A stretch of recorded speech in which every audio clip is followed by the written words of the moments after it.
তুমি আবার আমাকে যখন তখন ফোন করো না, আমি অফিসের কাজে ব্যস্ত থাকবো।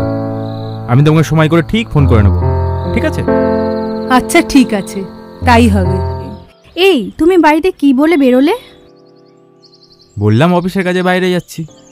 তোমাকে বারণ করলো না? আরে না, মানে তোমাদের 6 মাস হলো বিয়ে হয়েছে, তাই জিজ্ঞাসা করলাম। বাড়ির আলোচনাটা এখন বন্ধ করো তো, তোমাকেও তো মিথ্যে কথা বলে বেরোতে হয়েছে। আমি তো এখন বাপের বাড়ি।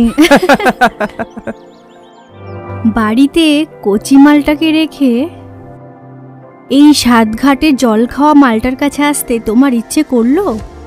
ফল যত পাকে ততই তো মিষ্টি হয়। তাই নাকি? কেন, আমার কাছে আসতে তোমার ভালো লাগে না বুঝি? ভালো লাগে বলেই তো আসি। তা শুধু মদ খাবে নাকি একটু পাকা ফলের রসও খাবে? ফলের রস খাওয়ার জন্য তো সারা রাত পড়ে আছে, এখন একটু এনজয় করে নি।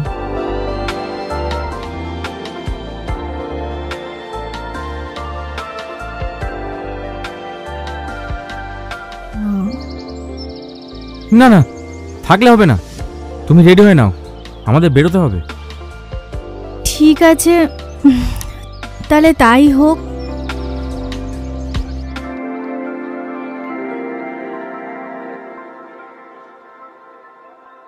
আমি আমার এক বন্ধুর সাথে কথা বলছিলাম।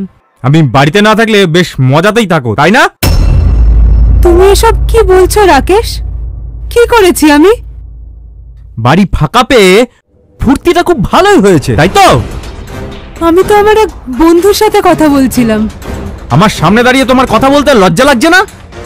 আবার মুখে বড় বড় তর্ক করছো। আগে নিজেকে ঠিক করো, তারপর না হয় বাড়ির বউয়ের গায়ে হাত তুলবে।